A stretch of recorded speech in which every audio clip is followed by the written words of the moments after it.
I'm live. Yay. Yay.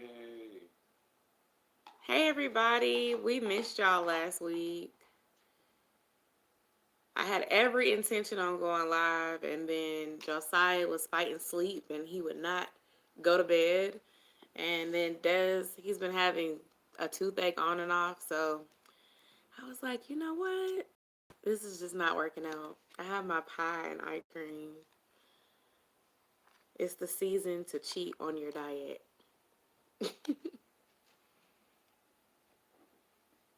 And the reason why I wanted to talk about celebrating growth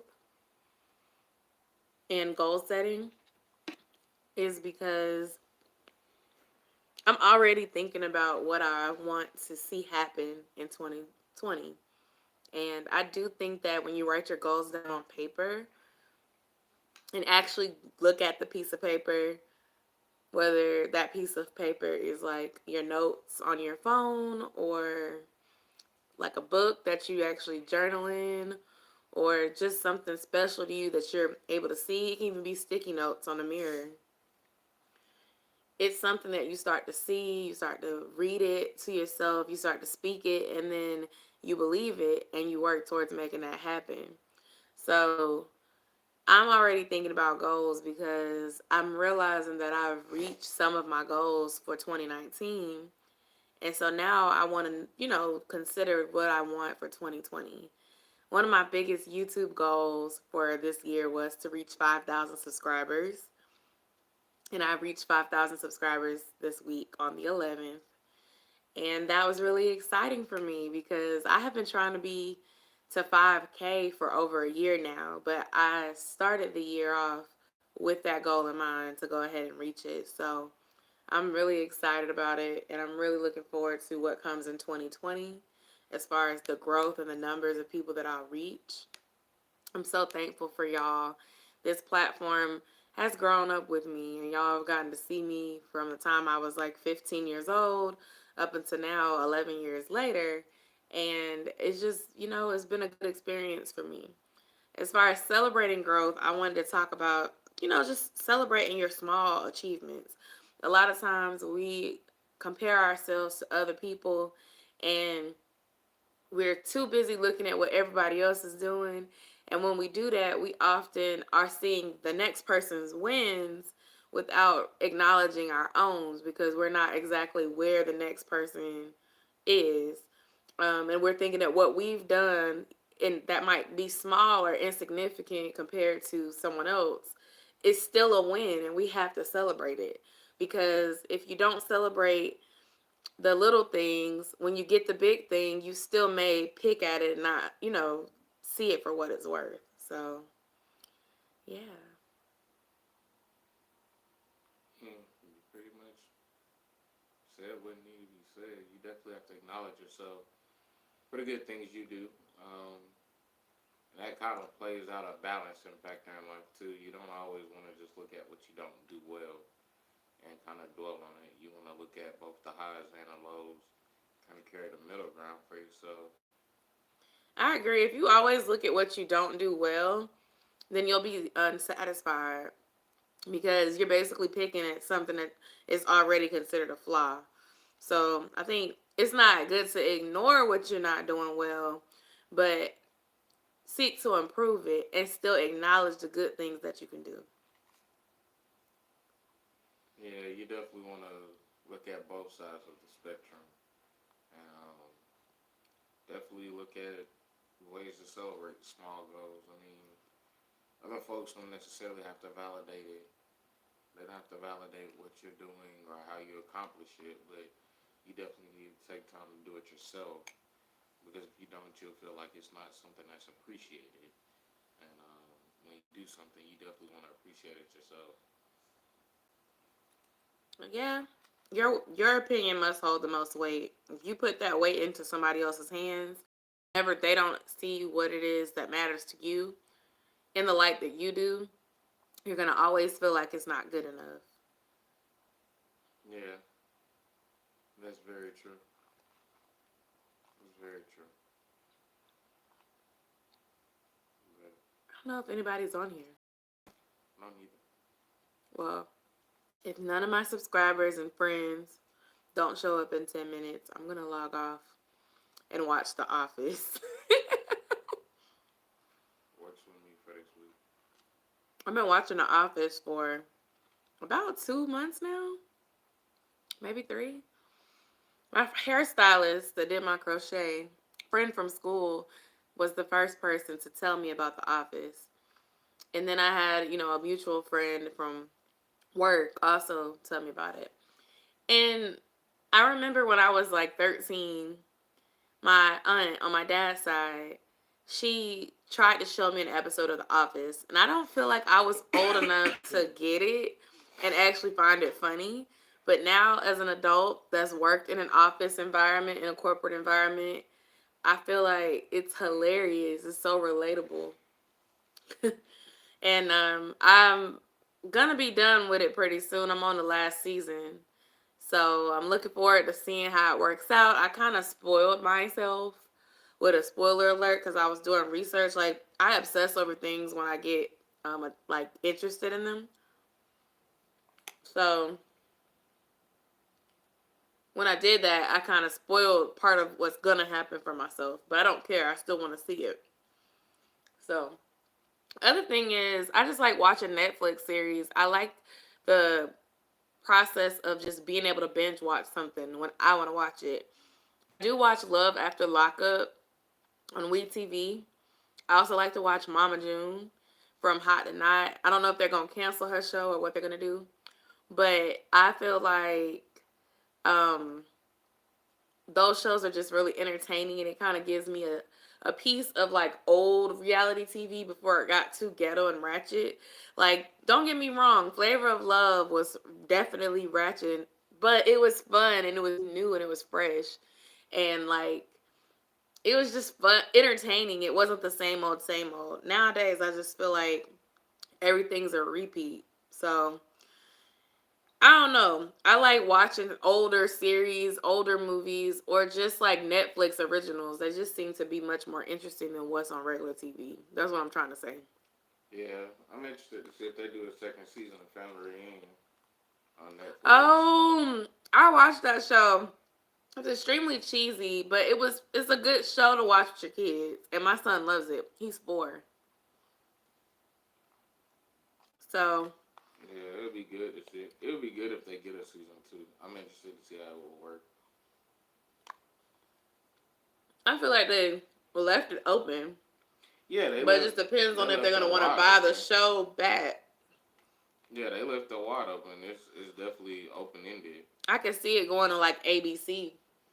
Eh, I feel like it would need another season on Netflix and like a really good season you can dig into. Like a really, really good A season. juicy season. Yeah. Like if you gave it a really, really good season, then maybe you could get it on like network television. Yeah. Season 2 would have to step it up though. Yeah, but I mean, I feel like for that first season, you got that homey feeling, like all for one for all kind of family. If you look past the wigs that didn't look right and stuff. Yeah, I mean, I wasn't really more so talking about the wigs as much as I was actual plot The people on of what Facebook happened. were. Oh yeah, I don't. The character I didn't even Jade's comment on that. wigs, they were talking about it, you know. And I even said it to you. I was like it is like a play that's been recorded, but it's like you notice Tia Mori's wigs didn't look like that. They didn't have her in a wig that didn't look right. Well, I mean, I don't know. Maybe she had somebody else picking her stuff. I don't know. I don't know either, but they got the picture by the end of the season because their hair started to get cuter. But the worst one was when she had the cornrows wig, and you could see like there wasn't really a scalp to it. I was just so confused.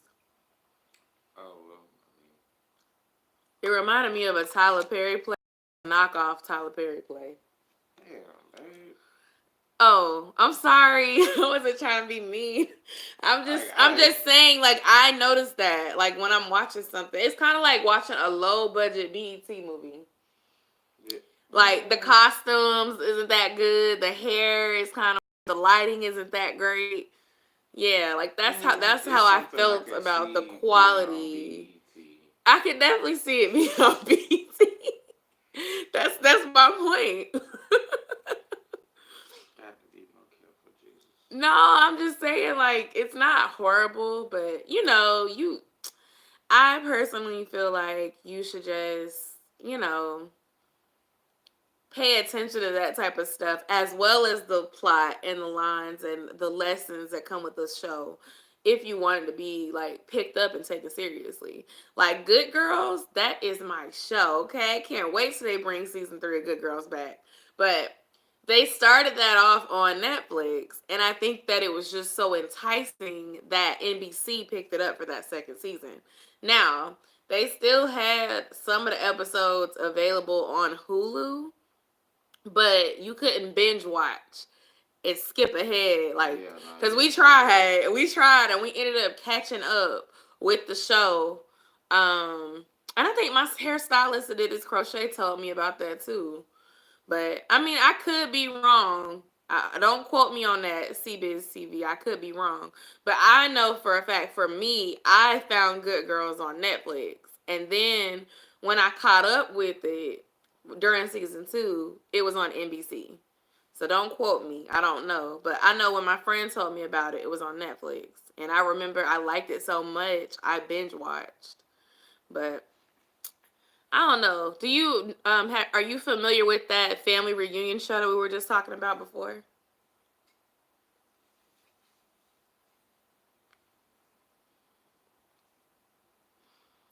Okay, it's like a family show, and I guess he was saying he liked to see season 2 come back, and I was saying that I don't know if it will come back because of the quality, but I don't know. We were talking. I don't know how long you've been there, but we were talking about like goal setting and celebrating your small victories, and then I was saying that I'm not really seeing anybody in the comments, so we started talking about TV because I said I was gonna watch The Office in about 10 minutes if we didn't have anybody really talking with us tonight, which is fine because I was on CP time. I said 10 o'clock, or I'm sorry, I came like 10 minutes before 10 o'clock when I said 9:30, but I don't know. I feel like YouTube has changed because I was actually watching some of my subscriptions earlier today, and I noticed that I had not been getting my post notifications for most of the people. And it's like, I know the whole turn the post notification thing is like what everybody says, but I'm starting to realize like if you don't turn the post notifications on, you really won't know when your person is uploading unless they have like a set schedule and you just know to go check at 6 o'clock every Monday, Wednesday, Friday. Like people that I actually want to see, I don't really ever see them unless I go look at my subscriptions feed because I don't want notifications on for everybody that I'm subscribed to.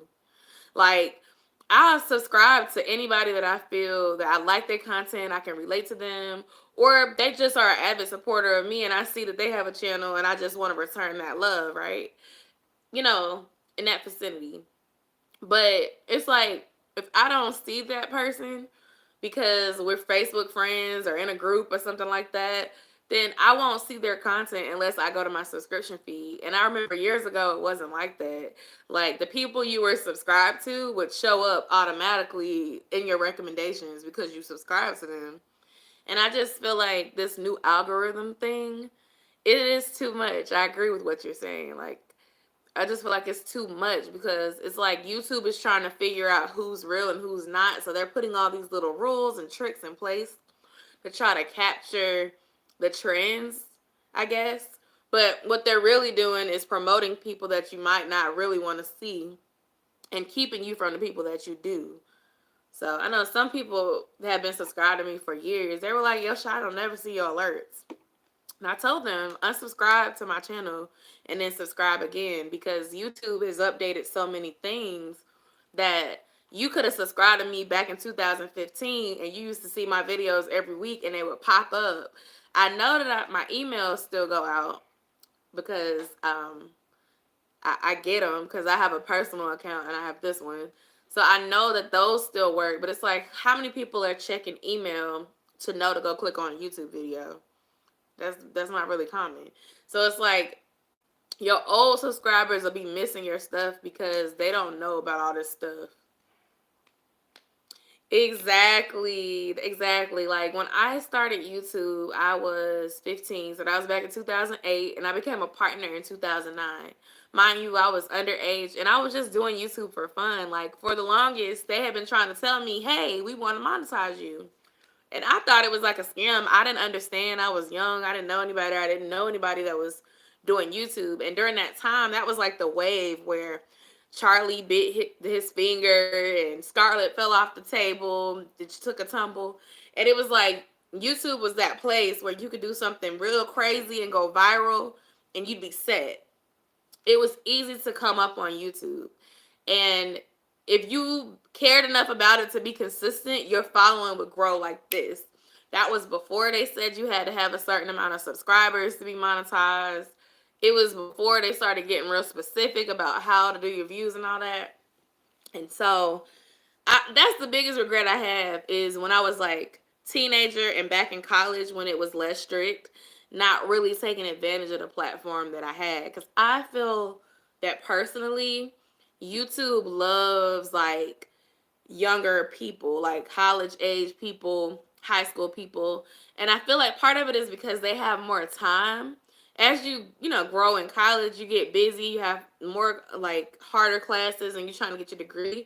But like the young college age person, like the high schooler that's going to college, the person that hasn't figured it out quite yet, they have so much more time. The college commuter that lives at home with the parents, they have a bunch of free time, just like the young kids have a bunch of free time.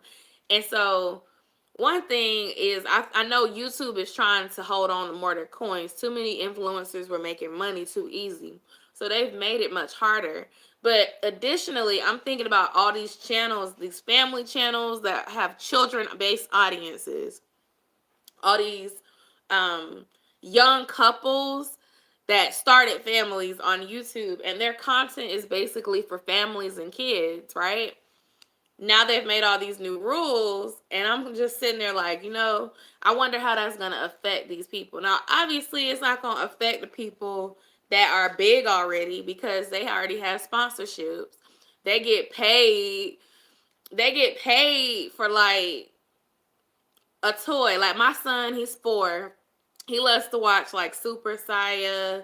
What else he be watching? Janny, Ryan. It's this guy named Blippy. He makes videos for little kids. And the point is, I know at this point they have like over 1 million subscribers, and they're gonna still make money because they have Hot Cheetos reaching out to them and saying, "Hey, if you make a video with Hot Cheetos in it, we'll give you X amount of dollars." Or like Takis, the little purple spicy bag of chips. Or you'll see children playing with a certain toy or slime or whatever is popular. So they getting paid off endorsements and stuff like that. They okay. But I'm talking about the person like you and me. Like people be looking at me like, Yoshi, you're not a small channel. Yes, I am. Don't nobody know me at my 5K. I'm excited I just reached 5K this week, but I'm small, just like the next person. So my point is, if I wanted to be a family channel today, it would be really difficult for me because of these new rules that YouTube just put out saying that you have to mark your video if it's for children or if it's not. Hey, how you doing? And these new rules about not being able to monetize with certain ads and custom ads if you have children in your videos or if it's a child friendly video and you tell YouTube that. So the whole point is, I think that YouTube, like, I don't know what they're called, but the people that are over these policies and approve these things are really honing down to make it much harder for the YouTube influencer, for the person that says, "Hey, I want to be a YouTuber full time." And I'm here to tell you, YouTube is like it's a mean. It's a means of getting you there. It's like an exposure tool. It's a bridge. It's not your final destination. I've never really thought of, quitting my full-time job putting all my eggs in the basket of YouTube. I have thought of being a full-time influencer and working for myself, but not relying solely on YouTube. Because, like I said, I have been on YouTube for a long time, and I've noticed that the people that I used to watch when I was a teenager that took off on YouTube, that I still follow on Instagram and I still keep up with them, they're not on here anymore. They might have like over 100,000 subscribers. They may have started a business of their own because they built a fan base here and a following here, but they don't even make content anymore. And I'm pretty sure the reason why they don't is because of all these different changes that YouTube has put in over the years, making it harder for that entrepreneur to really do their thing. Even little stuff like back in 2012, you could put music on your video and you would not get a copyright claim for it so easily. Now, you better not even have somebody else song in your intro for too long, or you're not going to be able to monetize your video. So it's like, it's extremely hard to rely on this income. Like, I have a friend that has, I think she has 44,000 subscribers. And back when she had 30,000, she showed me like what she was making per month um on YouTube. And I'm in my head like, I only have 3,000 subscribers. You got 30,000 subscribers. I've been paid a couple times by YouTube. I know you're making bank. And when she showed me like her breakdown of what it was, I was just like blown away. And she told me like most of the money does not come from Google and YouTube. It comes from the endorsements, the business relationships that you make, sponsored content, you know, affiliate marketing. Like YouTubers with a bigger following have a really good opportunity to promote themselves. Even smaller YouTubers do, because if you're sharing something that you really use and you're able to get the message across to your viewers and your friends, like, hey, I use this jam on my edges, it slicks them to the gods, and my hair grew back, you should totally buy this product, and you put the link in your bio, and let's just say 1% of your 1,000 people decide to buy it, and then you get a commission. You're gonna get paid over time for that because you send all those people to go purchase. Same thing with survey links, Cash App, any type of referral link on affiliate marketing can make you money. So the main way that these big YouTubers make money, I think, is with all those affiliate links and sponsored content, because they have such a big following. Even if they only are getting 2 to 3,000 views, they have so many fans that the percentage is high enough to make it passive income for them. So, anywho, how's that translate to goal setting and whatnot? My goal for 2020 is to double my channel amount by the end of the year, but to also focus on building those strong, like, networking relationships, getting my collaborations with other small YouTubers that have lifestyle content like I do, and just getting myself out there to people that don't know me, because I feel like I have a purpose here and I want to help other people. I want to make people laugh. I want to help people learn things that they don't know. And I do feel like I have something to offer out here. But at the same time, I'm like, sometimes I get frustrated because I feel like there's always barriers added to being a creator on YouTube or on any social platform. All these new algorithms and things. But I mean, life is forever changing, so you can't let that stop you. But yeah, I talked a long time, babe. I'm sorry. It's okay. It's not a I problem. was talking for a long time. Oh, thank you so much. You got this. Keep it going.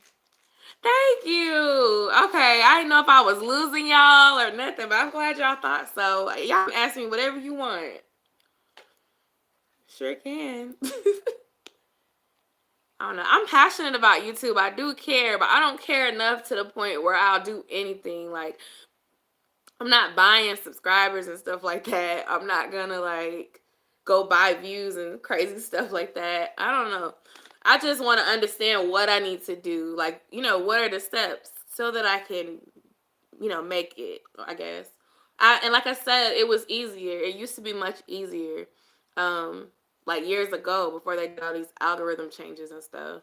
Now it's like you really have to put in the work, and honestly, I think I think collaborations help channels. I do. I know some people that have grown their channels in the past few years, and they would collaborate with oh, that's my husband, by the way. He's a moderator. So he has a little Bluetooth. But yes, we've been married for a year. We just celebrated our anniversary on November the 3rd. It was our first anniversary. And we've been together for like 3.5 years. 3 years. A little bit over 3 years. Well, yeah, okay. Officially together, you're right. Officially together, 3 years. But known each other like that we really knew each other. Not like saw each other, but knew each other personally for like 3.5 years. That's why I said 3.5. Yeah, yeah. Known each other, not Yeah, together. around that. So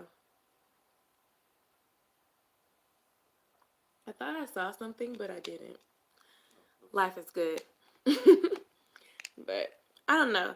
I wish the people that watch my videos regularly would like join my lives during these times so that I can ask them like, why did you subscribe to my channel? What type of videos do you want me to make? Because I never know, and I have like such a melting pot of stuff on my channel. Oh yeah. What do y'all like to see from me, or just in general when you're looking on YouTube? It doesn't have to just be for me. And then I can answer, but I'm gonna let y'all go first because I've been talking for a long time. I know what you like to watch, Des. You like to watch stuff that makes you laugh. Yeah.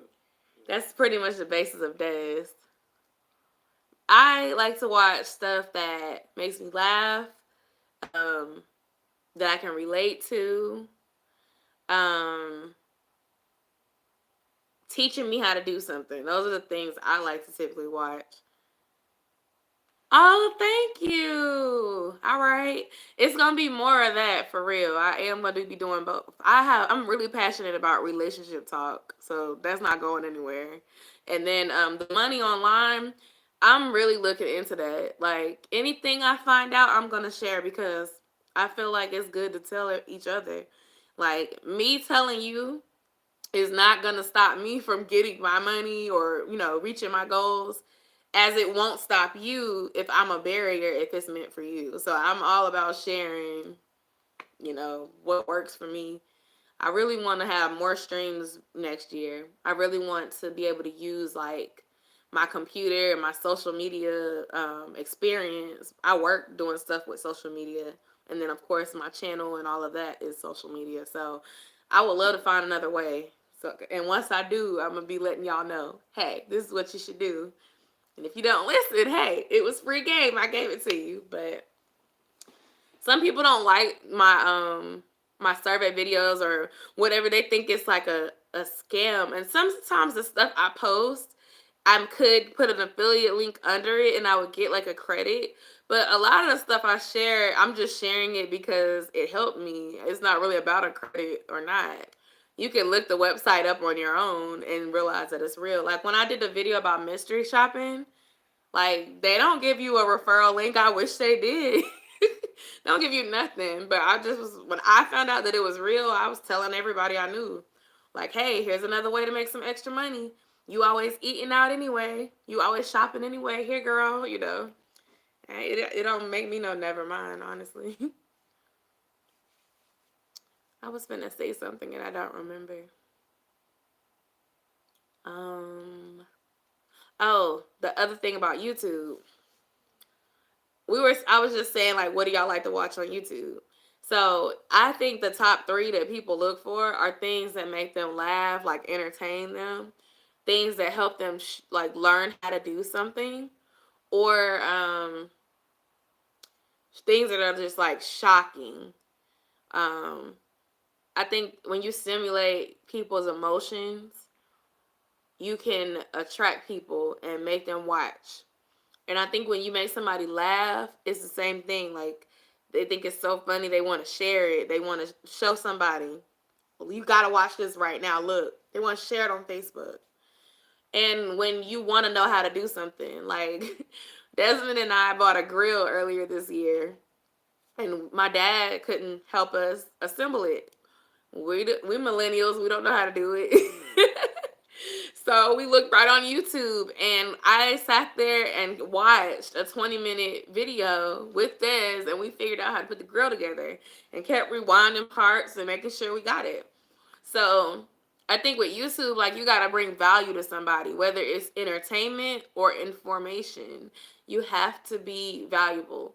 And a lot of people don't think about that. They just think about, ooh, I'm gonna make a vlog and it's gonna be about my life. And it's like, but what value are you bringing? You have to bring something to the table if you want people to rock with you long term.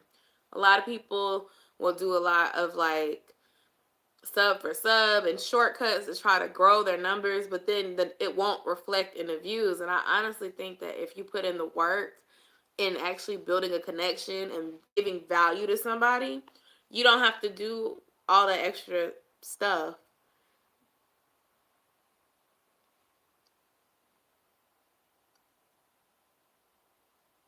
All right, I will do. Thank you for stopping by. I appreciate you.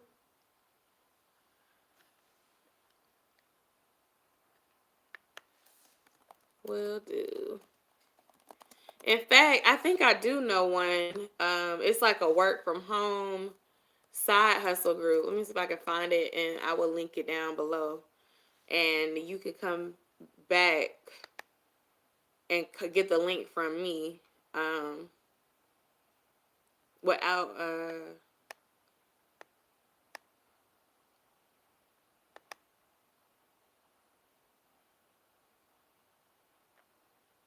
me see.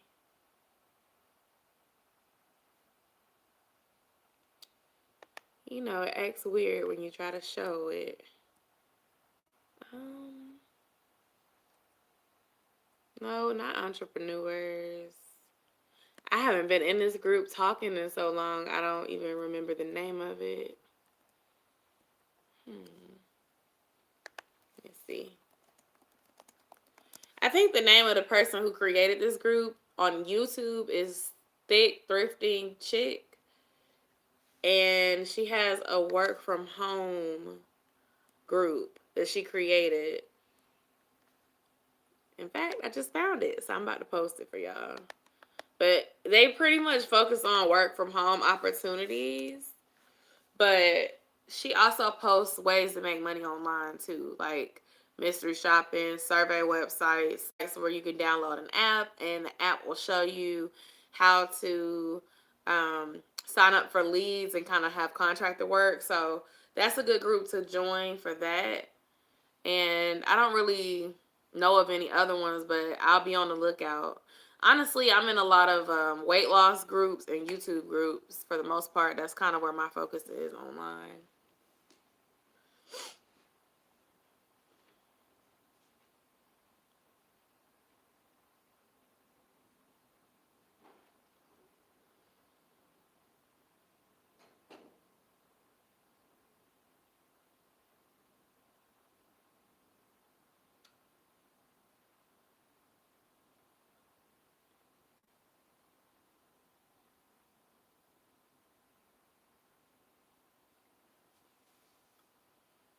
I'm like, it doesn't look okay. Yeah, y'all can see my shirt. I was like, ooh, I don't know. What else do y'all want to talk about though?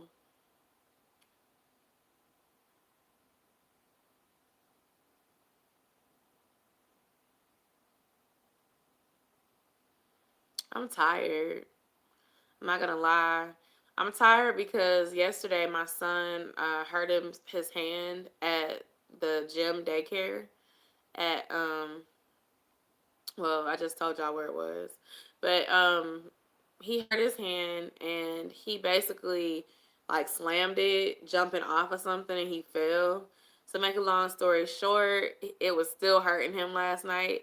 So after he took some like pain reducer medication, he went to sleep, but he woke up like 3 times in the middle of the night crying and just it was a long night. So I made my mind up. I was doing this live tonight because I haven't made any videos or posted any videos for y'all this week.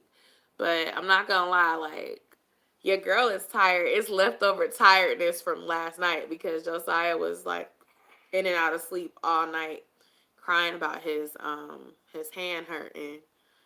So if I'm pausing, it's just because I'm tired. Tired. I don't know if anybody's here. Because some people joined the live. It had said Yeah, 5 and then it yeah. went back to 2. So I'm like, oh no. Give it like 5 more minutes if nobody else shows up. Yeah, if no one else shows up, I'm gonna say thank y'all so much for letting me have my evening back. I will be back. I might come and do another live on Friday, just so that I have 2 like videos from this week because I wasn't able to edit and get something scheduled yet. So that's still in the works. I got water on the top of my mouth. But yeah, that's still in the works. Honestly, I'm getting to a point where if the quality doesn't look how I want it to, I don't even want to post it because I'm trying to go to the next level. So it's like I rush filmed some videos the same day that I got my hair done, but I didn't like the way the lighting looked and I didn't want to like put it out if it doesn't look good. And then I'm also looking into like rebranding again because I want everything to kind of look consistent and be easy to find and stuff like that. So it's like if you're already working with images that you don't feel are the best, then you have to try to format it and make a thumbnail out of it. It's really like it's not fun. Like it is difficult trying to turn, water into wine when you're not Jesus because you try to basically make, Yeah. you know, a fabulous thumbnail that's gonna catch everyone's attention out of something that looks like it was shot on an Android, even though it wasn't. Like, and no shade to Android, this live is on an Android right now. And my videos are typically on my Nikon that I purchased several years ago. But my point is, if you don't actually take your snapshots with your camera before you make a video, then you're left to try to snap them while you're editing a video. So you have basically snapshots of video clips that you've created a thumbnail out of. And so one of my goals for 2020 is to be more cognizant of that and to basically set up, 5 minutes before shooting just to get thumbnails. That way I don't have to worry about having a thumbnail with my mouth in a weird spot or my face is not blurry, but my hand is because I talk with my hands. So trying to make that work and make it look like a nice thumbnail. And that's when I miss the old YouTube because back then you didn't even have to care much about what your thumbnail looked like. Often, in fact, that was like before you could customize the thumbnails, I think. Or maybe you could customize them, but sometimes you wouldn't have no thumbnail and write words on it. You would just use the best of the 3 options and hope people will click on it. I don't know. It's become a big like worry. You're always trying to figure out like, is it good enough? Is it good enough? Is it gonna reach more people? It's like sometimes I wish I could just go back to feeling like it's just fun. I mean, it is fun and it does help me. It's something I enjoy doing, but it's not like when you're not growing like you expect to, you can feel discouraged. And right now I'm feeling great because I'm like, I just hit a major milestone, y'all. I've been trying to hit 5,000 subscribers since I hit probably like 2,000 subscribers. So I'm really thankful to have hit that milestone. But sometimes I do get discouraged because I feel like I'm missing the sauce. Like, what's the recipe to take off? When I see the next person do it, I'm like, I'm so motivated by you. Great job. And it's like, I want to continue to be me as well to get there. I don't want to, like, change my whole flow of how I do things. Like, unless it's a way to improve. I don't want to become something that I'm not, though, in order to get there. Like, I'm not going to become a prank channel. I'm not going to be sitting there doing all types of crazy, dangerous challenges just to get clout and get up there. Like, that's not me. It never will be me. But, if the change is, Yosha, you don't upload enough, you need to upload 5 days a week instead of 2 days a week. And, put a live in there maybe 1 out of 5 times a week instead of doing it 3 times a week. That can help get you out there. That's a change I can make. But if it's something like you gotta act crazy, Nah, I'm probably not gonna ever make it because I have like things I'm just not willing to trade because I don't want to be remembered as another cliche person. I want to make a difference. And if, you know what, the funny thing is too, most of the people that I admire the most got famous for being themselves. Even like, for example, Super Scent. Super Scent is a makeup line. You know, she is much more than a makeup line, but she has a makeup line, and she's most famous for making 2 billion on Black Friday last year. That's when she really took off, and everybody knew who she was and followed her. And I didn't even know she was on Instagram. I had subscribed to her because of her YouTube channel. I have been supporting her since her story times with Supa. I watched the video. It was in my recommended videos. It was hilarious. She sold me with the first story that she told. And I related to her because I'd been in those relationship situations. And so that's what I mean. Thomas Adriana, she was a person who could do the hell out of some hair, okay? She was probably like 3, 4 years older than me. When I was in high school, she went off to FAMU, and I really admired her because she was just authentic. Girl from Florida, she was herself. She could do hair really good. I would want my hair in like how she had hers because it was cute. So it wasn't just that, oh, I'm teaching you how to slay your wig with the watercolor method. This is how you braid it, do a braid down. She was actually like interesting to watch. She was fun and she was herself. And she doesn't make content on YouTube that much anymore, but she is on Instagram. She has a huge following there. And now she does hair. She has a degree in something government related. She can do makeup and hair and nails, but she's like a traveling stylist and she does a lot of fancy events and weddings and stuff like that. But that's what I'm saying. You have to use your gift and be yourself and grow like that because people will rock with you for being you versus if you just hop on the trend, then hop on the next trend, and hop on the next crazy thing. And it's like the people never get to know who you are and see your value outside of being like doing buffoonery, being the butt of the joke. And then once it gets old, you just get forgotten about. Like doing all that crazy stuff, I don't feel like it brings you a lot of loyal fans. I don't think so. And I don't even want to say fans, but it doesn't bring you a lot of loyal people in your corner. You just get known as the person that did the insert stupid thing. You're not actually getting people that love you for you because you're not connecting with them in a real place. So that's why I say I want to make sure I'm connecting with people, like, and be real. But I don't know, y'all. I just want to say thank you for watching. Thank you for rocking with me and, being a part of me reaching 5K. I'll probably come back and do another Real Talk Live with you all, I think Friday. If I don't do Friday, then I'll be back again next Wednesday. So let me know. I have a post on my community tab right now. And the post on my community tab is asking you all to vote on what content you'd like to see from me. I do plan on doing some bulk filming this weekend, so if you could please vote if you haven't already, or leave me a comment with a request so that I can be sure to give y'all what y'all are wanting from this channel with my splash of Yosha.